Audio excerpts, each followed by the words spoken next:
Welcome everyone. My name's Daniel. I'm the founder of UOK and tonight we have speaking with us is Tom Mitchell, who I'll let Chris introduce formally in a minute. I'd just like to say a big thank you to our sponsors, which are Draeger, and we're also supported by C3 Trade Company and also 507 Capital. Obviously, we are a charity. And a newly started charity, so their funding is really important.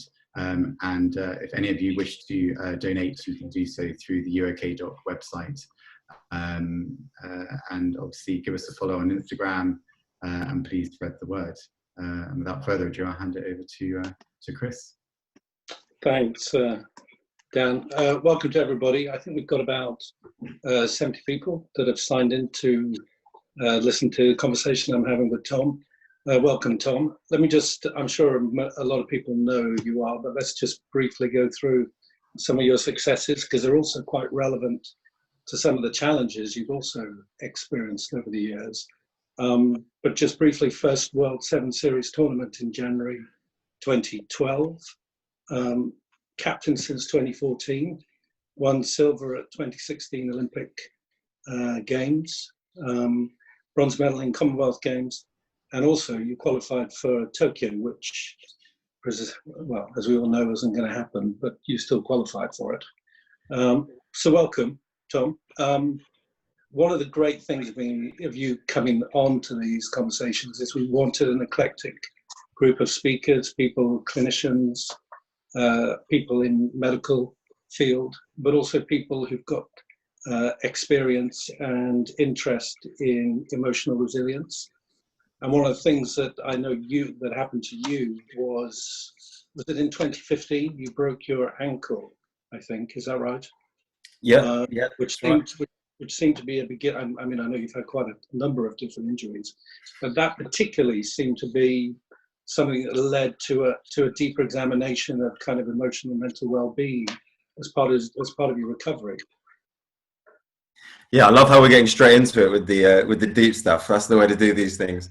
Yeah. And we won't spend the conversation talking about listing all my injuries. But yeah, that one in 2015 was probably my most severe. It was a fractured dislocation of ankle, and during the same rehab period, I actually had my other knee operated on. So it was quite a long, extensive rehabilitation period, and it was at quite a pivotal, or felt at the time a pivotal moment in my career, because it was a year out from the Olympics. And as you can imagine, getting injured at that point, you know, the way our brains take us into those catastrophizing, thinking ahead to the future, all sorts of questions about whether I was going to get back to full fitness and be able to live out my dream of going to an Olympic Games. The first time sevens had been in the Olympics. So that was initially a pretty tough time. Because I think, actually, I say initially, after about a few weeks, because for the first couple of weeks, I don't think I understood the extent of it and didn't realize how long I was going to be out for. So it was an interesting lesson. One was about learning the facts and understanding what you're actually faced with in terms of the challenge. And then, but what it offered me, and this is something that you generally, I think, only learn in hindsight, but it offered me an opportunity to kind of reassess things, and the challenge and the adversity forced me to learn a lot about myself, or provide the opportunity to learn a lot about myself. Were people proactively involved in that, or was it something you began to kind of realize that was going to be an important part of the recovery, or was it already there, set up for you? So we were very fortunate that not long before that, we'd had started a team psychologist, a lady called Katie Warner, who had started working with the squad, doing group workshops with the team. And I'd also started doing one-to-one work with her. It was the first time I'd done this, never really worked with a psychologist before.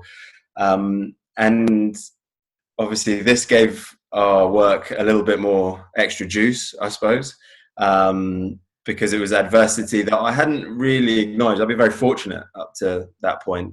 You know, I had various ups and downs, but never really processed them as such and learned from them, you know, in a cognitive way. So the guidance from Katie was essential. And what we actually entered into was a long process of going back through my life before the injury and before I started playing rugby, right back to childhood. And that was quite a heavy process, a heavy experience. What was the purpose of that? To discover things that you'd be able to reference in terms of how you were feeling in the recovery period? So it wasn't directly just related to coming through the recovery in a good way, but it was a broader picture around allowing me to grow in the way I wanted to, and deal with the nature of dealing with some of the problems was, I guess to come up with the solution was to understand why I act and why I think the way I do. And why sometimes my brain and the way it works can make life a little bit difficult for me, particularly in that high performance environment with some of the pressures that come with it. So we did that process, and as I say, it was tough because I think, as you all know, so looking back and kind of reframing how you think your life's gone can be quite a difficult thing. You have to ask yourself some pretty tough questions. But it gave me a massive kind of depth of understanding that I hadn't had before. And I'm sure we'll go on to talk about the leadership stuff a bit more later, but that kind of underpinned that because I was able to relate to myself better, which then allowed me to relate to other people in a more effective way.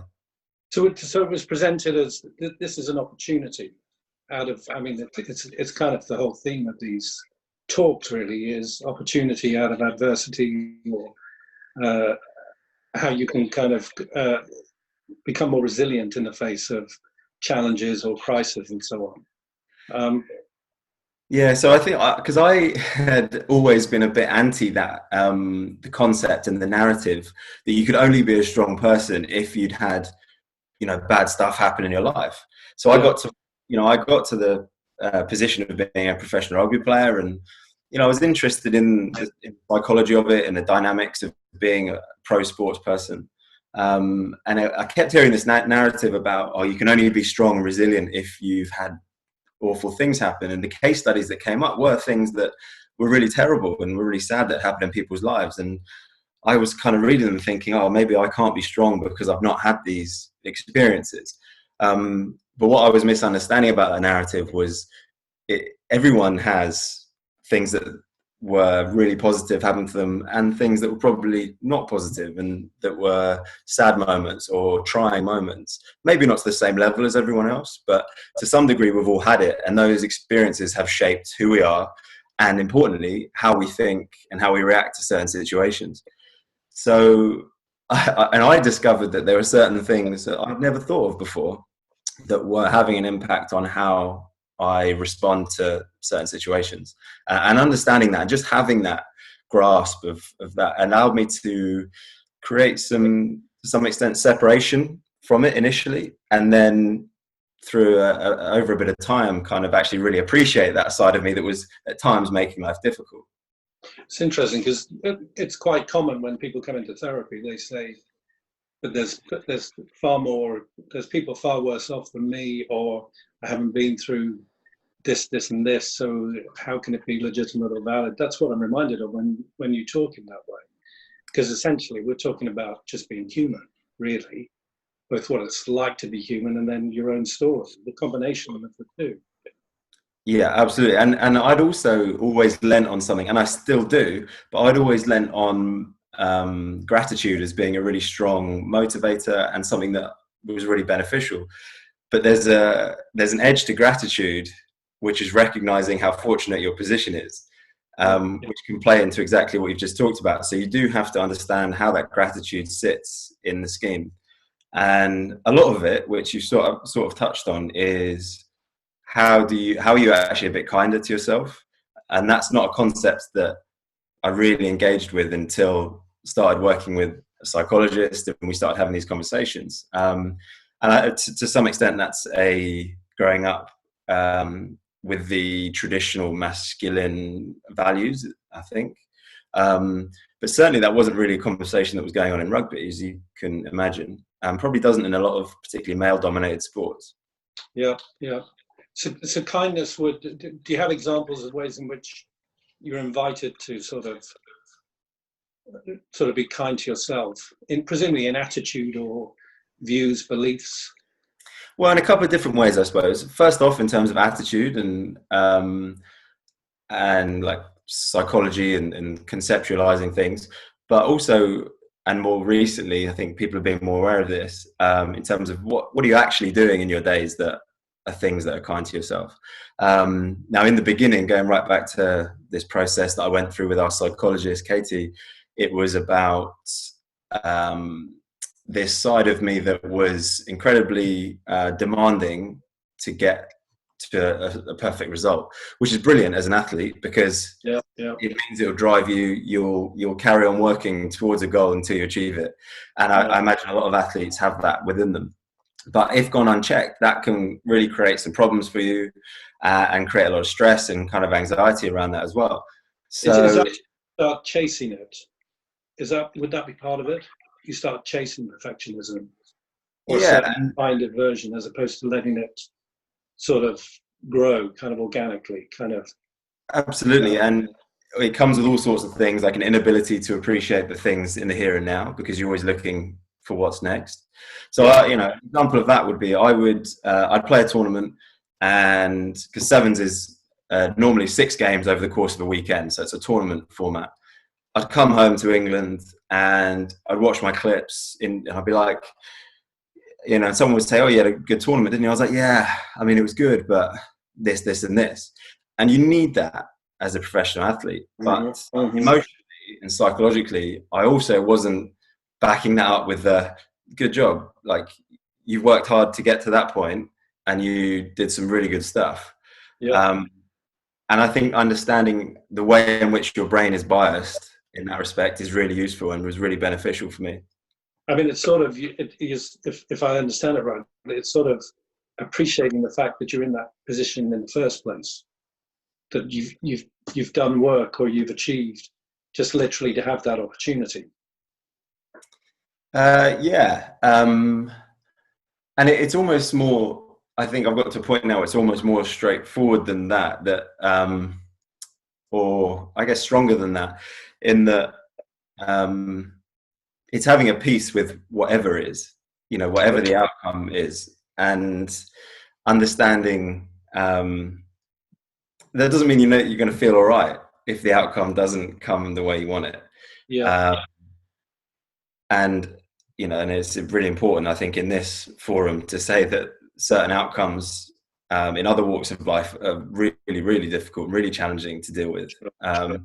And people, and I would never equate that to losing a rugby game, but in our own minds as professional players, we put everything into mentally what we're doing, and I think you're always going to experience that emotional low if you don't achieve what you think you should have done. But if you don't have any idea of the way your brain's going to work in those moments, then that can run away from you, and you have very difficult then to come back to the perspective. So, as well as kindness, what were some of the other things she sort of put into the mix in terms of taking care of yourself? And I mean, part of this conversation is sort of normalizing ways of looking after yourself, emotional and mental well-being, really. So, as well as kindness, what were some of the other things that she invited you to include? Well, I mean, a lot of that was kind of the spark, and then as any good psychologist does, she gave me the impetus to kind of go and explore that and find out what that was for myself, with some very useful suggestions. But as I've continued to understand things that work for me, some things that have come up that I've realized are really central are framing the rugby in a broader perspective of my life.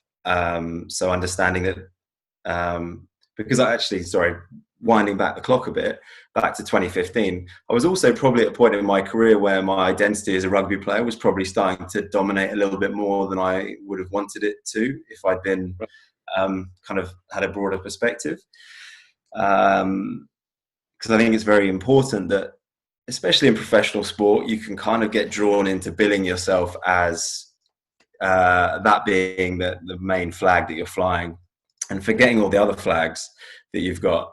And so I think placing my identity as a rugby player in the context of other roles and identities, I guess, or elements of that identity, was really important, and that's something that I've developed over time. And it's difficult because there's always the rugby dragging you back, and it's got a very good sport, especially got a very good way of just tapping at the ego, which wants you to just promote that as being the main thing. So that was one thing, is kind of being able to reassess my identity, I guess, not be consumed in the rugby thing. And then there were just some practical things, like understanding that for me, actually being outdoors and being in nature and doing things that aren't rugby training or professional strength and conditioning are really important. Like going out on my mountain bike, for example, which is something I've done a lot during lockdown, which has been a blessing. Like when there are times we actually the guys got quite annoyed with me on one tournament. We were in Wellington in New Zealand, and there's a guy we knew out there, and he took us to the beach he knew, and we went out and had a quick go on a couple of surfboards. And that kind of thing really, like, I love that I've always loved snowboarding as well, and it really tapped into something. But as professional athletes, we've got a tournament in, I think it was 4 or 5 days in advance of the tournament. But we've got training in that week. It's all about being off your feet, eating the right foods, preparing to get your body in the best place for the weekend. And I was probably out on the board 20 minutes longer than everyone else in the team thought was acceptable, which was a great moment of balancing up, weighing up.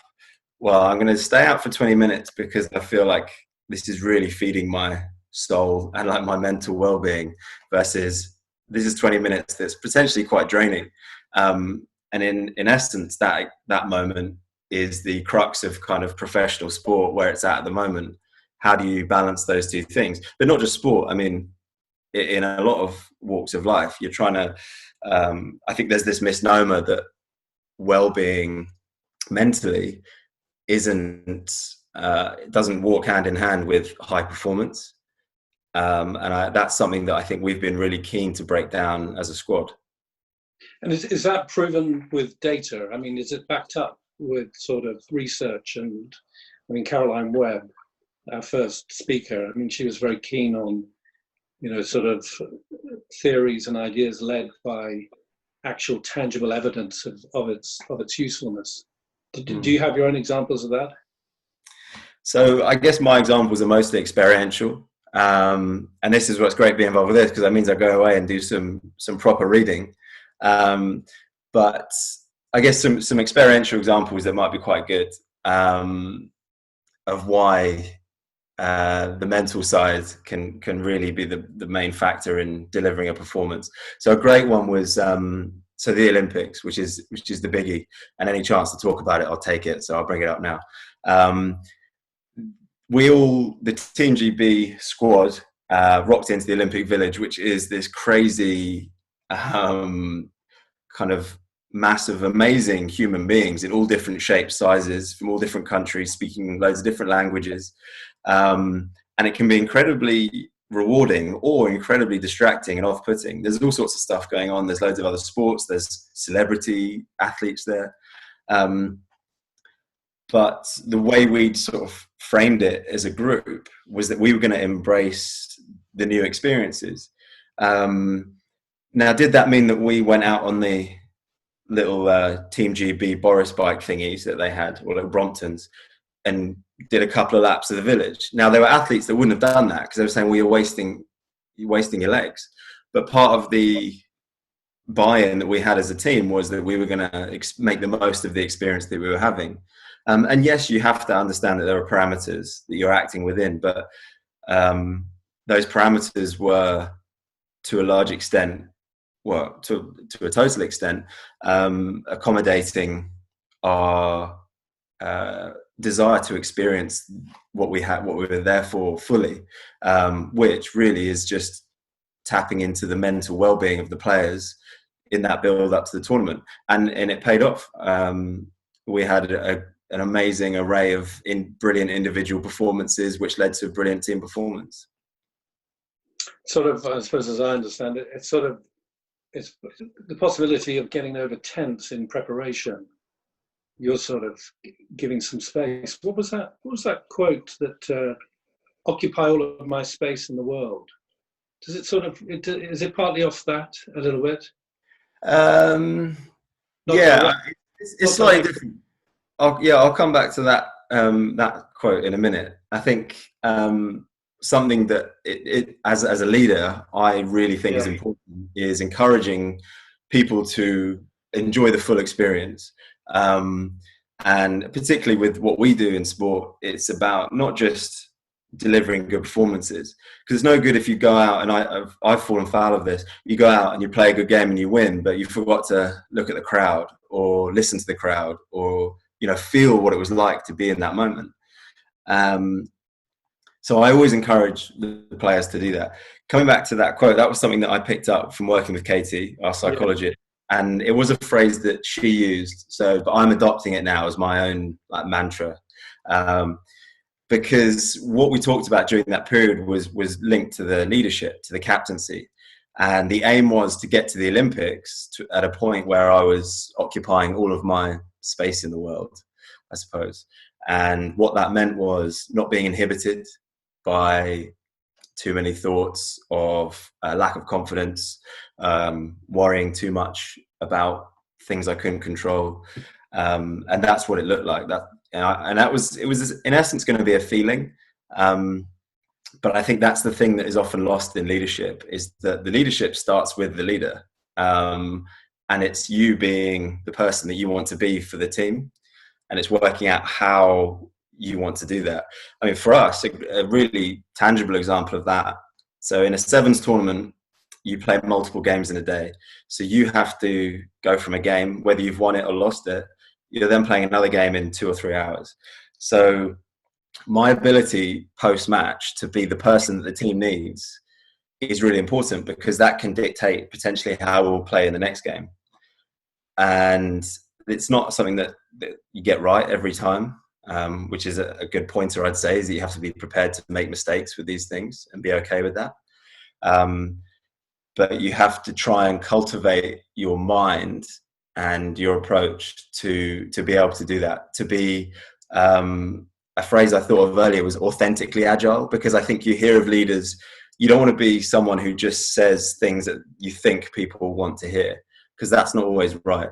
So sometimes after a game, I might be feeling all right about how I played and actually how the team played, but there might be certain things that are just triggering me about,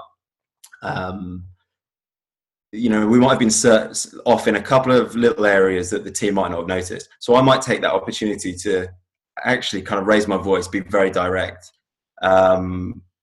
because I know that is more likely to have an impact going forward into the preparation for the next game. Whereas if I don't do that, there might be a chance that we miss some of those moments where we could have been better, for example. Equally, when we lose, and this is a very common example, we all lose fairly regularly. The emotions are low in that moment, and my emotions generally are low, because I've always really struggled with losing, because some of my motivations around how I'm delivering for other people. So those can play on your mind negatively, but how quickly and how skillfully can I get from that point where I'm feeling those emotions and they're very present with me, to actually kind of accepting that and being able to think more logically and more clearly to provide what my team needs and deliver a message that my team needs. And I get it wrong all the time. But is there a mental process you go through to collect your thoughts? Do you have your own techniques or ways of doing it? Lot of this, I was thinking about this. There's a lot of this, it happens, I think, before the event. Afterwards, if you remind me, I'll try and come up with a couple of practical things in the moment. But I think the majority of the work happens before the event, before your day's work, before your match, before your tournament. And in 2 ways. One is framing that specific event.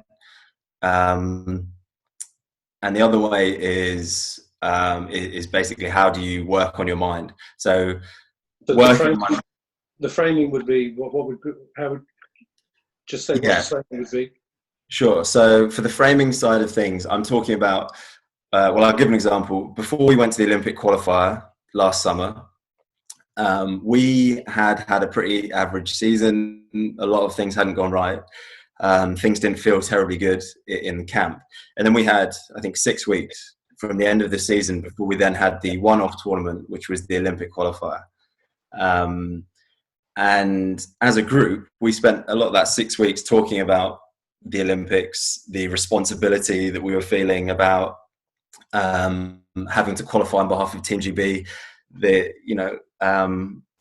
millions of people that would be disappointed about not having a GB team there if we didn't qualify the team and things like that. We had a really useful thing that Katie came up with, was the scale. So from 0 to 100, how bad would it be? If 100 is the worst thing that you could imagine ever happening to you, where would it be on the scale? And we were all way too high, really. Like when we first answered that, it made no sense, but that was how we were feeling. We felt immense pressure. But we managed to kind of, by talking about those things and talking into some of the negative emotions around it, the pressure that we were feeling, the fears, sharing that stuff was number one, and getting that out in the open as a group. And then being able to actually prepare for it in terms of priming our brains for certain things that might come up to trigger that. So an example might be, the night before Olympic Qualifier, someone posted a tweet, something on Instagram, saying, I hope the guys can do it. If not, it's going to be a terrible result for Great Britain. And you read that, and that is inevitably going to trigger that part of your brain straight back to all those fears. You're way up on the scale of how bad you think this is going to be if it goes wrong. But if you've preempted that and you've actually got that in your brain already, okay, I'm expecting these things to trigger me, it's much easier to process it. And even to the point where guys have certain triggers to bring them back. So often that's more around games and tournaments, but that's something we've worked on. So there's that side as a group around framing things. But the other side I was talking about training your mind essentially is through I like meditation, like mindfulness practices.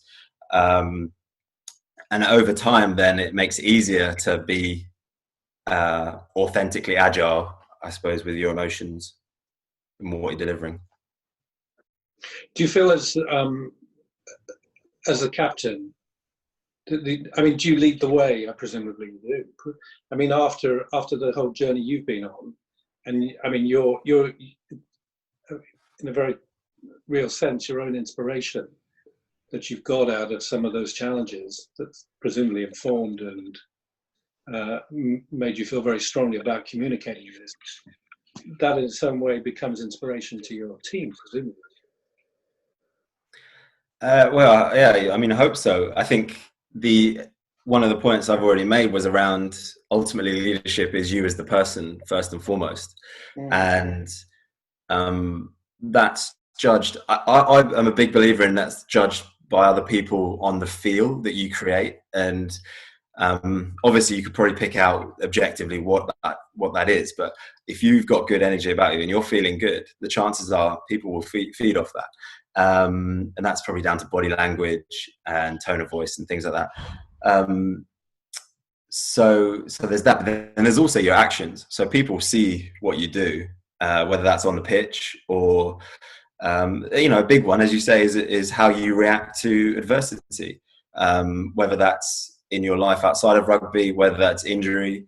But I think it's important to make the point that when we are analysing someone's response to a trauma or something negative, it's not about, it's not the approach that I'm fine, I'll carry on. Because there is a bit of that in rugby. Like if you get a knock, you're sort of expected to carry on unless it's something serious. You can't, there's a degree of that sort of toughness, which is still in the game because you have to be. Yeah.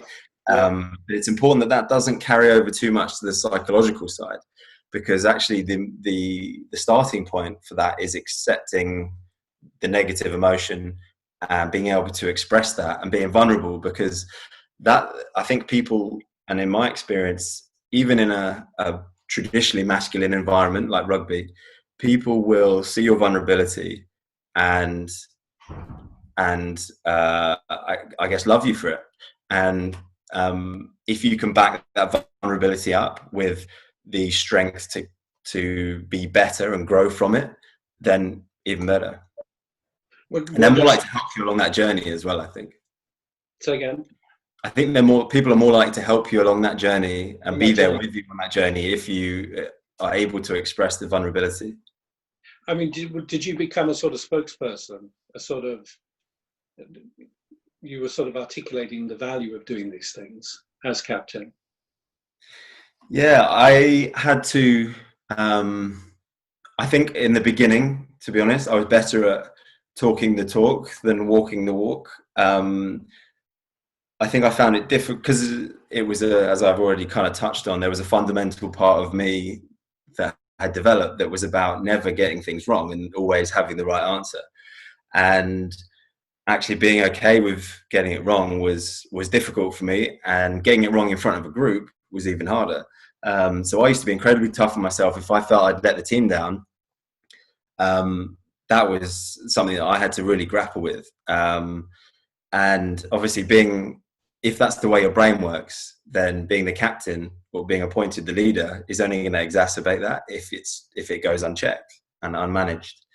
But there were certainly some points at which I had to learn to offer up that vulnerability and be uncomfortable with it. I guess maybe a sign of this was the first time I think I cried in a sevens tournament on the pitch and kind of in front of cameras and in front of all the team was in Rio.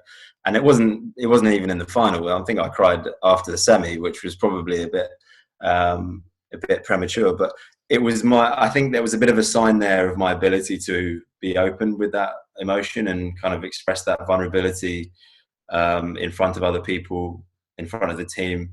And a big part of that was being wrong as well. And there are moments when I've been in team meetings and the kind of the freedom, the feeling of the shackles being released when I've been said to the guys, I'm sorry, I got that totally wrong. I made the wrong calls there. Yeah. But I'm not saying that to beat myself up or to look for sympathy. I'm doing it because that's the way I've seen it, and I'm sharing that because I'm either looking for perspective there in terms of whether I've got the facts right. But mostly it's the process of sharing is so valuable and so important. It reminds me of not being in fear of it. As soon as you name it, as soon as you're able to say it, you eliminated a chunk of what you tense up against because you're already believing what you're doing or thinking is wrong. Yeah. It's a common theme through all these. It's so clear, these things that are so useful and important to do. We had an amazing example of that in the early days of working with our psychologist. We had workshops, and we started off learning about the brain, so understanding how our kind of animal brain works in terms of fight and flight, and how sometimes that's not very useful when we're trying to make informed decisions and good decisions at key moments. And it was a few sessions in, and we were analysing a tournament, and I remember one of the players started kind of saying, I felt angry, or I think it was angry in that moment, and I was angry with that other player on our team. And he named the other person in the room that he was angry with. And I remember sitting in the room, and everyone was like, "Oh, he's gone there. We're opening up, are we?" And there was that kind of sense of like, "Oh, this is real conversation," and not that it probably hadn't happened before, but hadn't happened in front of the group quite like that, I don't think. And I do sort of remember it being a bit of a turning point, because from then on, people just realised that was actually a positive thing, and we could actually get some benefit from this, both from a well-being point of view, but also from the way we're performing out on the field, and our tightness as a group and everything. A lot of it was speaking to conflict, so things that people felt uncomfortable about talking about because it was criticism of someone else, or but it was about disassociating from those thoughts. So naturally, if you're in a rugby game and you're going to have a fight or flight experience, which is going to probably shift your decision making and really narrow your vision. So you're not going to see everything just as it is. And you might think someone's not working hard enough, for example. And in that moment, you might even call them out and say, get your act together, you're not working hard enough, probably with an expletive thrown in as well for effect. But then after the event, you have to have that conversation. Either, yeah, I've watched that again, actually, with my calm head on, and I don't think you're working hard enough. That's why I said what I said. What were you feeling in the moment? And you have that conversation. Or you say, I've watched it again, my calm head on. I had no idea in that moment that you had an injury, or you were just, you were dealing with this or that. And I think being able to have those kind of cool debriefs is massively important, and was such a point of strength for our team and our squad, to the point that now we can have those conversations much more readily because we kind of built the foundation. And does it develop in real time? Because I mean, it's absolutely great what you're describing, and I also know those situations can still, with all the best intent in the world, spiral out of control even after the event. But does that in itself become real time, kind of educating and sort of learning and understanding how to engage with these things? Yeah, I mean, and it has to be real time, because it's not about saying you can only have these conversations when you're in a nice, cup of tea in a nice relaxed room, because that's not the reality of sport. It's not the reality of high pressure situations. So what it allows, if you've built the foundation of kind of trust, and I'll get to where that kind of starts in a minute, but if you've built that foundation, then you can have those conversations real time, just as you're saying. Now, the starting point for that is really understanding one another, understanding the people in your team, understanding who you're working with, and investing time in that is massive. And there are loads of ways of doing that, I think, that we neglect probably in a lot of areas, and we still do. We get busy with training, and I've got to do this analysis. Actually, it's amazing how going for a chat or coffee with someone can be the difference between potentially winning and losing a game in your next tournament.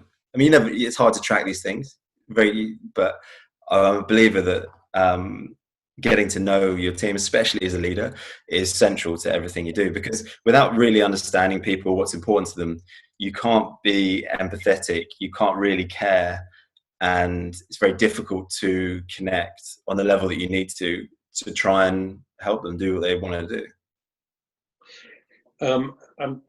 I think someone's just coming in. One of the things I needed to let people know is that start sending in any questions for you, Tom, because this is going so quickly, this conversation. It's so rich.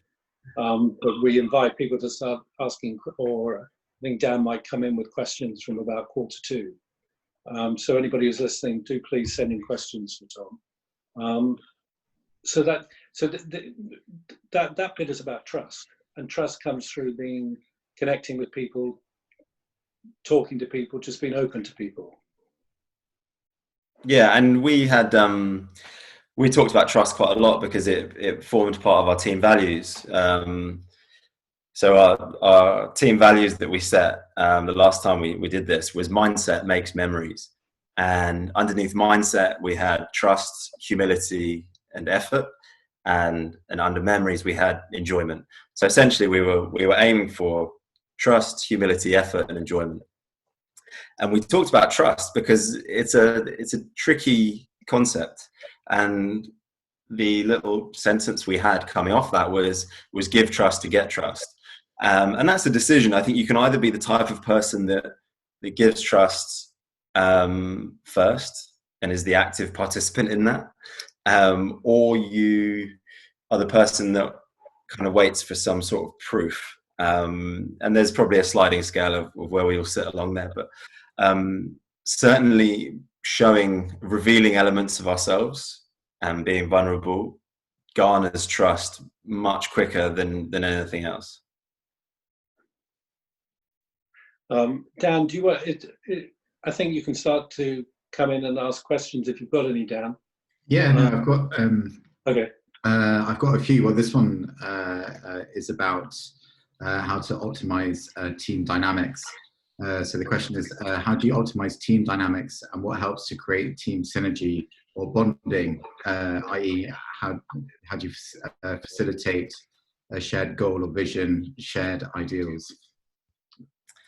That's a good question. I guess the starting point for that is what I've just said around understanding who the individuals are that make up that team, and everyone understanding what's important. I don't just mean in the work or team environment, but what's important to them outside of the space that you're going to be operating in. Because as we said, our identities are not one thing. We as human beings are very multifaceted and have many different elements. So understanding people, number one. And then I think spending time on that conversation, it's very easy to gloss over what's our culture, what's our values. That conversation can easily be, a couple of hours, and then we'll decide that, and that's what we'll go with. But how are you living it out? Are we referencing those values after every game, after every tournament in our analysis of how we operated, as well as just doing the technical analysis? And also it's useful to have them in everyday conversation, analysing our behaviours based on those values that you've spent time discussing. Is this sort of part of the culture now? I mean, I think last week when we were talking briefly about the younger generations, younger men coming in, is it sort of introduced from the get-go now that this is a fundamental part of the experience of being in the team? Yeah, I mean, hopefully I've sold England Sevens as being this perfect group of guys and, really good setup, but it's something that invariably takes constant attention and from all members of the group. What I am really pleased with in recent seasons is how the young guys have come in, and we've been able to share the values that we've been living with at that point, and kind of educate and encourage them to buy in and add find how their personality can match up to the values of the group. Because it's not like everyone's their own individual. So they have to find out how do my individual behaviors and approaches match the cultures of the group that I'm joining. And a brilliant way of doing this, which is some of my favorite moments, are we do a shirt presentation before every tournament. And sometimes we've had famous players come in and do it, or minor celebs or whoever. And I've done quite a few, which is always an honor. But there comes a point where the guys get bored of my voice.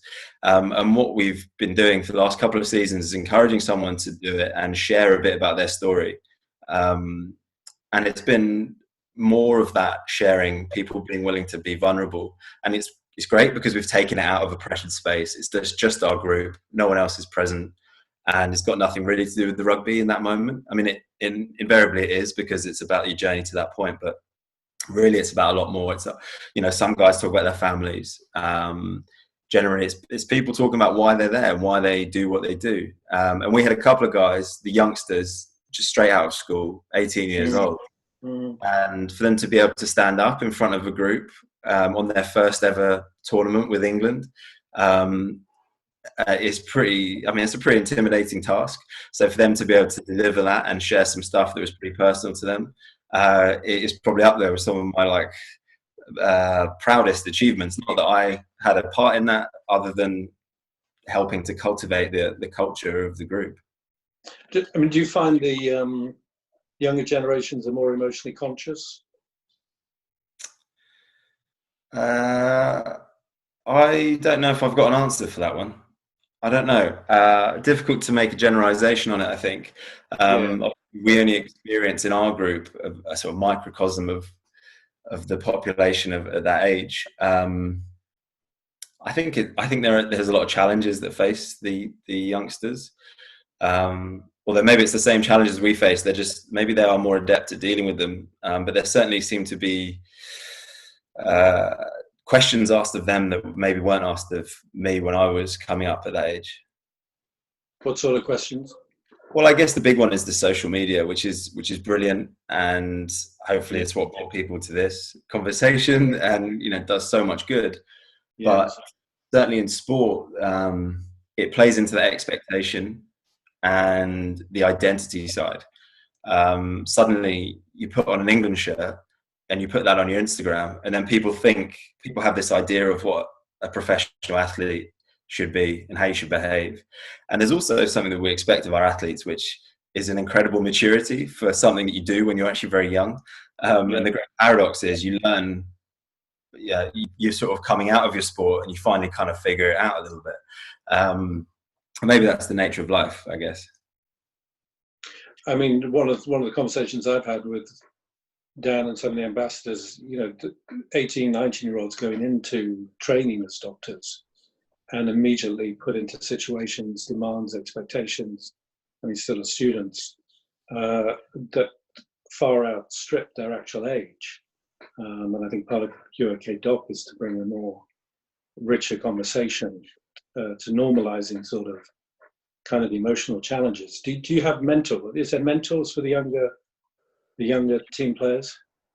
Yeah, so this is something we've started again in the last couple of years. We sort of got a more formal mentoring system where a senior guy will mentor one of the younger guys in the squad. And we had a bit of training about how that kind of mentoring work can be used effectively, and how to make the most of that relationship. And I think it's been really positive. I think it's important in sport and in any high pressure work environment, like working in hospitals, for example, that we, particularly for the younger guys, that we raise that level of support, because the challenge is going to be there in spades, I think. And how do we create the support around them? And whether that's internally or from external sources, that's something that I think is probably neglected a little bit in sport. And I can't speak for other areas, but I'm sure elsewhere as well. I mean, the things you're talking about to me are so applicable to the sort of emotional, mental well-being of doctors. I mean, just the sort of basic. I guess it'd be useful then for some of those young. Sorry to jump in on you, Chris, but I was just going to say it's useful for some of the young guys probably to, whilst they need the support, but actually having strategies as well. So it's hard when you're 18 because you're just in it and you're going with it.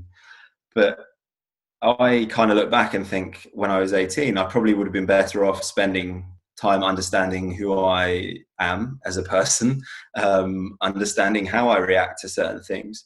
And it's difficult because you don't always feel like you've got the space for that.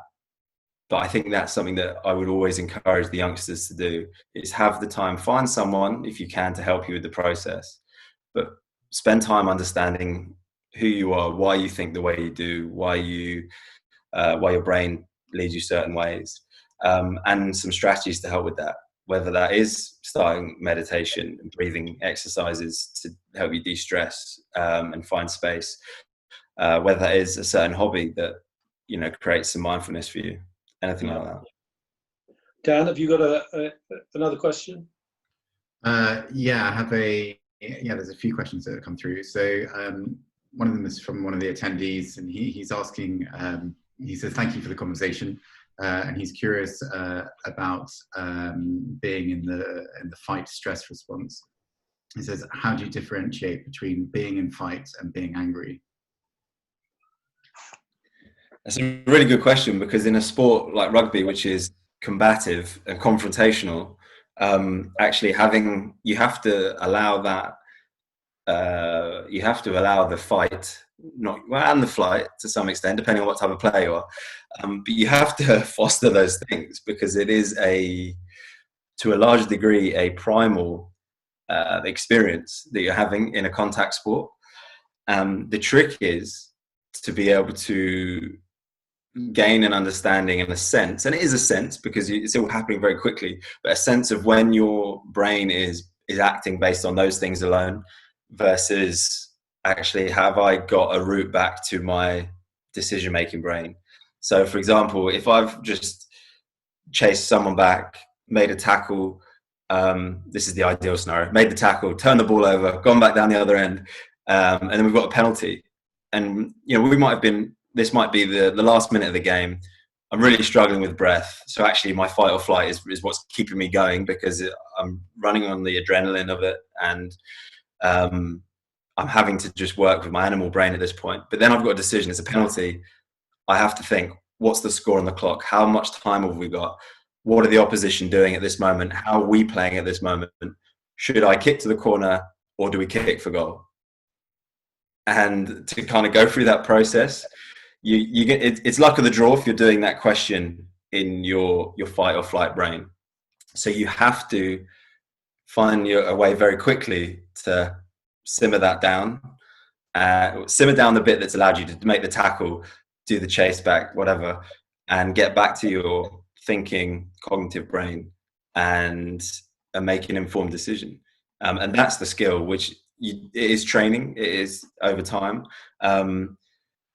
And yeah, that's the experience of it. And the speed with which you can jump back and forth, it comes over time.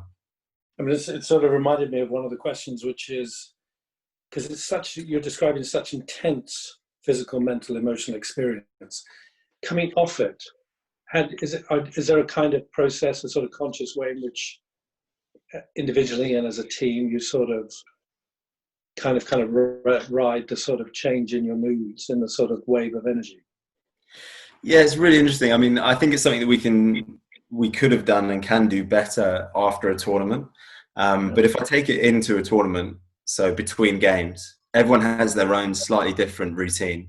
Now, there are some non-negotiables, like you have to get some sort of fluids on to rehydrate and get some sort of fuel on, sugar, carbohydrate, those sorts of things, and rest where you can. And actually, those things can really provide a framework to coming down from the emotional side of things and back into a calm, come back into more of a parasympathetic state. And so that's essentially, you're creating a mindful practice by going through your physical preparations or recovery for the next game. But there are other things that people do as well. I mean, one is having that time as a team, as a group, because I think if you've got a good culture in your team, you feel at peace and stronger in that group. So we'll have a huddle immediately after the game, which is a hot debrief. And, what goes on there is often forgotten by the time you got back to the change room. And then you get back to the changing room and you take your kid off or whatever. Some guys will have a routine where they'll maybe have a cold shower, or they'll have some sort of process that they'll go through. Some guys like to go around and just like thank everyone for their bit in the game, which is quite a nice thing to do. Some guys will like to have some space in that moment. And some guys are quicker than others, and some of that is actually just natural. Our brains are all wired in different ways, and growing up will have been more suited to. Some guys come back into the change room, win or lose, and within 10 minutes, it could be any day for them, and they're straight back to just being themselves, and they have parked it, compartmentalized that experience for what it was, and got their perspective back to what it would be on any normal day. Some guys really have to work hard at it and find a process that works. I think I kind of went through that the stage where I was heavily reliant on process, which was useful at the time, and now it's more about allowing my mind to work that through, and I'm relying on my kind of the work I've done before that point, and kind of letting my mind do its thing, and I'm trusting that. And then after a tournament, I mean, once everybody goes their separate ways, is there are you kind of given advice or insight about the kind of things you might go through just in sort of moving from that intense group environment into sort of much more different, whether family, domestic, other situations? Yeah, I mean, we have talked about it and we are given advice. This is something I've never really mastered, to be honest. It's the pattern of a tournament and a trip is you go away to these amazing places. We're very lucky. So you're getting an amazing experience off the field as well, visiting places around the world. You've then got this huge emotional roller coaster of a tournament weekend, which can either end on what feels like a big high or a bit of a low. Traditionally, the way of post-rugby events, we normally go out and have a couple of beers as well, which, there's something to be said for that in terms of letting off steam, I think, in moderation. But then the problem is, as you say, you come back to normal life and you're kind of not being stimulated in the way that you've been used to for the previous couple of weeks. And weirdly, we spend so much time together on tour with the guys, and we room with someone else, we have meals together, and you have a momentary sense, like when you're divorced from that, there's that, you feel that sense of loss. And I've felt real lows post tournament. And again, not something I've really mastered to a full extent, but things that have helped me get better at that are finding ways of being productive in those days where I come back. So often I'll schedule in like a meeting with someone from outside of rugby, or I don't know, or the best things are actually going away. So if I go away with my wife for a couple of days, because I'm having a new experience, so I'm kind of ticking that box. So I'm giving myself a degree of stimulation in that sense. But I'm also not coming back to the norm totally. I'm kind of going halfway back to the norm, as in seeing my wife again, but I'm not back in the house, by myself, or she's at work and stuff like that. So that's been the best way. But yeah, finding some sort of stimulation, I think, so you're not kind of going cold turkey on it, is really important. I mean, and our team members told this is what's going to happen to most of you, one way or another. I mean, does it become part of the bigger picture, the bigger cycle of being in this team? Yeah, well, we talk about it. I mean, it's not like a formal thing, but we kind of joke about it because, and I think we joke about it now because everyone knows that to some extent it's inevitable. And again, it comes back to, it's not about stopping yourself feeling a certain way. It's about acknowledging that it's going to happen. In the same way that you prime yourself to go into a game and experience difficult emotions or a tournament, you kind of, to some extent, prime yourself, albeit in a less formal way, by joking around with the guys. And, we'll leave the airport or leave the training base and tell each other, we'll call each other in a couple of hours. And sometimes guys will meet up for lunch, like a moment of, the next day or something, even though we spent 2 weeks together. And I think it's a strange one for the families and the wives and girlfriends to understand. It's like, we've just spent 2 weeks together. Why are you going for lunch with the lads? And it's like, well, we kind of need this. I mean, there must be some people who are more vulnerable than others to kind of, because we're creatures of mood. Because you're talking about, such a strong sense of identity, both as a player, but as a team player. And then the bonding, the sense of loss, separation, all those things are going to happen. And some people are just thinking about how you care for each other. Normalize it. This is a massive change in how you're experiencing yourself and all the things that you've been focused on intensely. Just how you then continue to care for each other as just part of the bigger sort of sweep of what you naturally will go through. I'm also thinking about this in relation to doctors. They're part of teams. They're doing these intensive rotas. They can be part of a team and then they have to change. They have to go into a different hospital, a different group, a different sort of specialism, where they have to both adapt to a different situation, deal with the loss, the friendships, the bonding that they've been in intense situations. So it's a lot of what you're talking about, I think, is very applicable to the sort of experiences doctors go through. Dan, have you got I bet you've got hundreds of questions. Yeah, no, this is like all really good stuff, definitely. So one of the questions is regarding how do you prep your state of mind prior to a big match? Do you tap in and out of the state of mind to the days prior to the match, or is it a constant frame of mind? And she's saying it's all very pertinent to being on call as a doctor. So I guess my way of approaching this is that I usually have like a dedicated moment in the week leading up to a tournament that I will sit down by myself, maybe listen to some music, and I will try and we call it red and blue brain. So I guess the red is like the animal fight or flight type brain, and then the blue brain is your thinking brain. Just we have to keep it simple. Not all the lads, we can't all understand like the ins and outs of the brain like you can, Chris, but I'll sit down and I will go through certain triggers that I would have pulled out. So for me, for example, it might be missing a kick. If I miss a kick, how am I going to feel in my red brain? And I'll try and kind of feel that emotion as well. So, and I'll write it down. I'll write like, embarrassed, frustrated, let the team down. I feel tense, angry, let my family down, let all the fans down. And I'll kind of feel that discomfort to an extent, not fully, but that I will feel if that happens in the moment. And then I'll write down my kind of priming for the blue. So the reality of the situation, the reality that I've done loads of work up to that point to practice for that some things are out of my control. I might hit the perfect kick and a gust of wind comes out of nowhere and blows it away. There are all these things that I'll basically do in that moment where I can have the perspective. And then sometimes for some of these things, I'll come back to a trigger. So a great one for me is the breath. So I found this really powerful for myself. I literally just take a deep breath and alleviate some of that tension. And it allows me to just, because I've done the work, usually it helps me get back. Another one is over the years, I've just found like smiling, like after basic mistakes, if I smile about it, I very quickly come back to finding that perspective, reminded that I'm there because I enjoy it, things like that. But other guys have all sorts of things like, I don't know, clicking their fingers sometimes helps if you kind of train it. But having those triggers or saying something, or the other one that I was going to say in reference to your last point, Chris, about how we look after each other post the event is leaning on your teammates.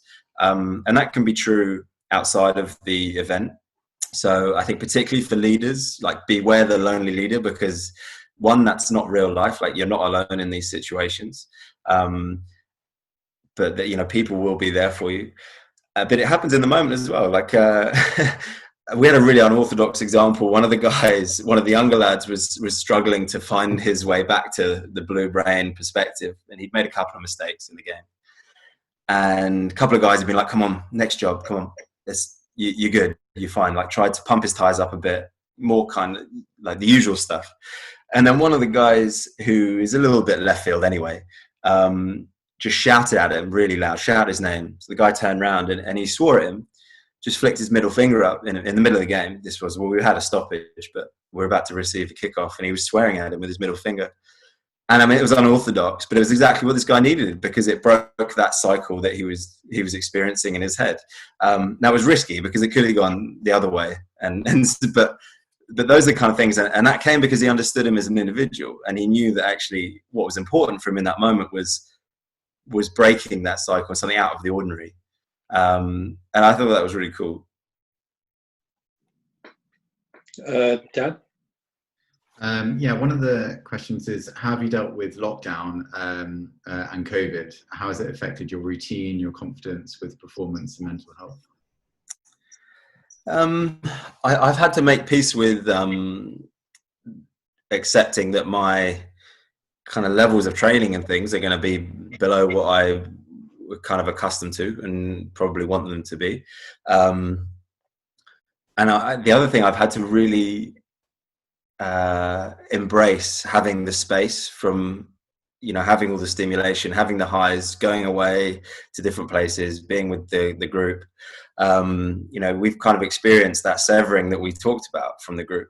And yes, we've been able to chat on Zoom, and we've been able to have a virtual beer every now and again with the guys, which has been great, but it's not the same. So you have to make peace with being space and find the value in that. So I have really reflected on it recently and thought, actually, I think I've kind of learned a fair bit about myself during this time,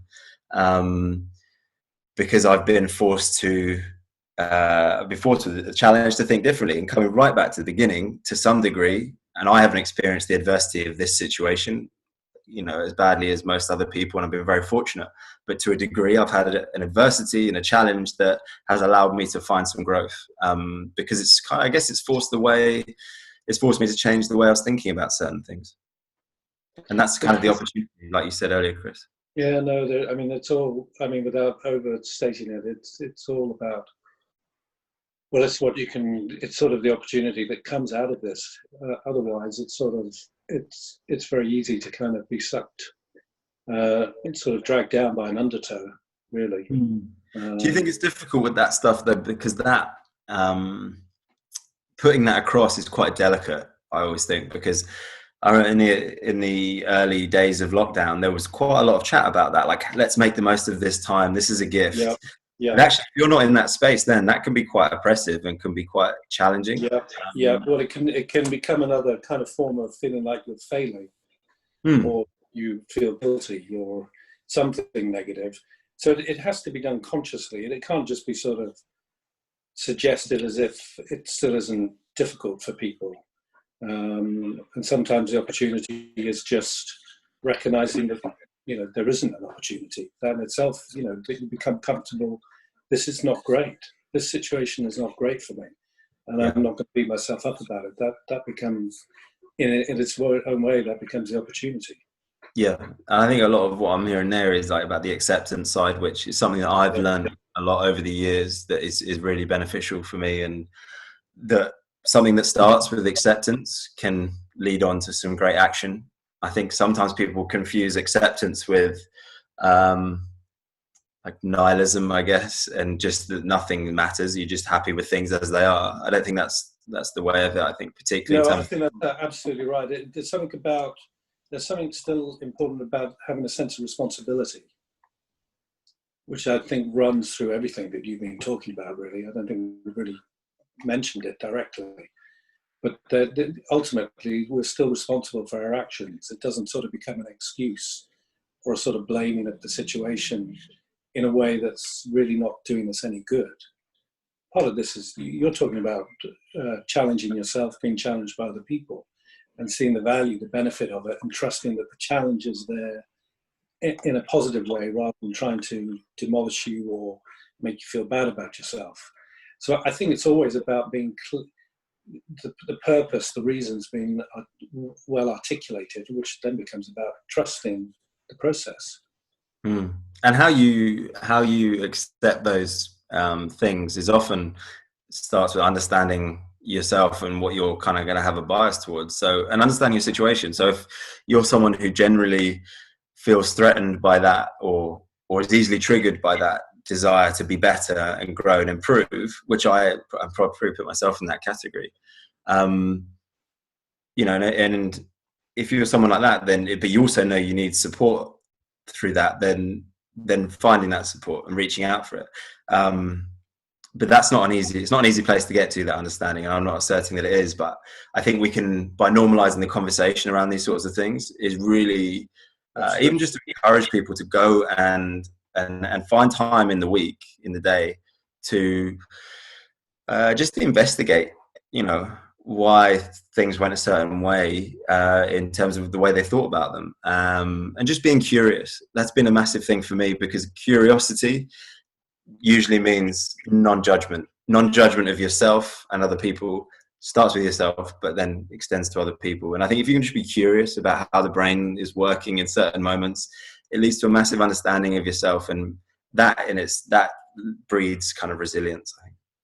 That's my line. Everything about curiosity. If you're curious, you're already starting to push back against your fears.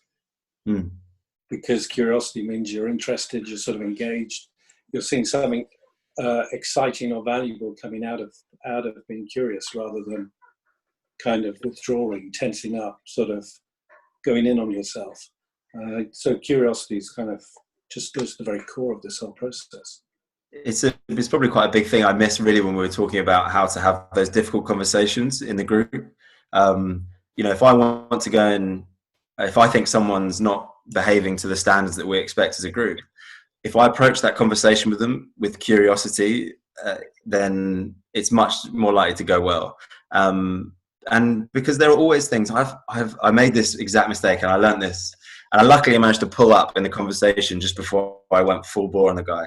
But he'd suffered a bereavement in his family that I didn't know about, and but he'd done some behaviour that was not in line with what we expect as a group. So I was going in there ready to give him a rollicking, and just before I fully launched into it, he said this, and I luckily put the brakes on and realised in that very moment that I'd gone about the whole thing totally the wrong way. And that was a really good learning curve. That curiosity is key. And I think as a leader, if you have good intentions, it allows you to lead unapologetically, wholeheartedly. Well, I think if you do it with confidence, which you clearly have, even if within that you have your doubts, if you're confident about the and trusting of your own reasons, the purpose of doing it in the way you've described, essentially you can't go wrong, because you're not coming at it already defending yourself in case there's a comeback. And presumably any comeback you'll use as a further opportunity to go deeper into it. Well, that's the way I very much used to be. I even, maybe not outwardly, because I think I developed very good skill of showing something outwardly, which is perhaps not what I was thinking. But I wasn't confident at all. Even after a couple of years of being captain of the squad, I used to question myself a lot. But I knew the importance of kind of presenting a front. So I think a lot of it was acting, but actually the more that I did that, the more difficult it was to break that and be okay with being vulnerable. And the lack of confidence, actually, you know, my coach was like, you need to be more assertive in these moments. And his intention was bang on, but that killed me. That was like the worst thing, because I was trying then to be assertive.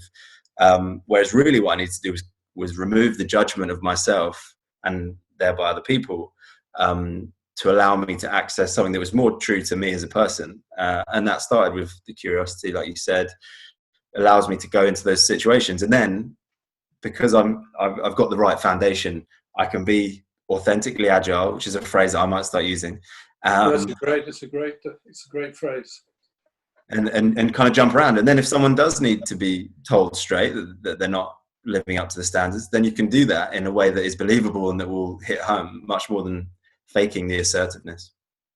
You're sort of talking about being comfortable in your own vulnerability, really. It's okay. Exactly. That's where the confidence begins, grows. Yeah. And I wish I'd known this when I started out playing professional rugby and being the captain. It would have made life easier, but that's the nature of things. And that's the point, I think, as I said before, that's life, is that actually we're kind of all figuring it out as we go. And that anyone who presents a front, it's just it's a pretense, and it's probably not really what's going on. But some of this presumably is fed back into the team sort of culture, sort of in terms of the long-term future. I mean, what's happening now must be being fed back into the team, and it's proven to be effective in, well, actually results, but you're also talking like you enjoy it rather than just having to chase something. Yeah, definitely enjoy it. It's because acting in this way that we're talking about allows you to be much more present as well, which is, again, it's a phrase that is chucked around a lot. I think people know what it means if you've truly experienced that on a kind of ongoing basis. Yeah. But yeah, I mean, I hope it's being fed into the team, the younger guys. I think, yes, we have some tangible results that we can latch onto to say whether things are going well. But the way I see the important side of my leadership is that it extends beyond the results of the team and on the field. We are, well, the way I see us in our squad is that I want people to develop beyond just being good rugby players. I want people to develop as people, because that's the experience that I've had. Yes, I've had some amazing times linked up with the rugby, and that was the starting point. But my growth, yes, I've got better at rugby, but it's more as a human being. And I think as leaders, if we recognise that as being fundamental, it'll help us in our dealings with our teams. I was going to say we should have another question, but that's such a great way to end. We've actually come to the end anyway. Tom, thank you. That was a really valuable kind of conversation with you. That it's so applicable to the sort of lives and situations that doctors go through, and sort of you just contributing to the normalizing of this sort of dialogue and conversation has just been so valuable. So thank you. It's been a pleasure, Chris. I've really enjoyed it. And I mean, I'm not as aware as you guys are, but aware of the amazing work that doctors and all medical staff do. And, it's right that they find support and are supported in the right ways. And I mean, I actually spoke to our team doctor, Dr. Ajay, who works in emergency department, and you know, the respect through talking to her, and just the respect I have for the people in those roles is massive. So yeah, I really hope that the people in those roles do get the support that they need, not just to perform to their best, but to lead fulfilled, happy lives. Thanks, Tom. Just to say to everybody listening, next week we've got Julia Samuel, who wrote Grief Works and her more recent book, This Too Shall Pass. Fantastic psychotherapist, a lot of insight around challenges that we're both going through at the moment and just generally in people's lives. So do please come and sign in for that. Tom, you've been brilliant. Thank you so much. It's been a pleasure. Cheers, guys. Bye-bye.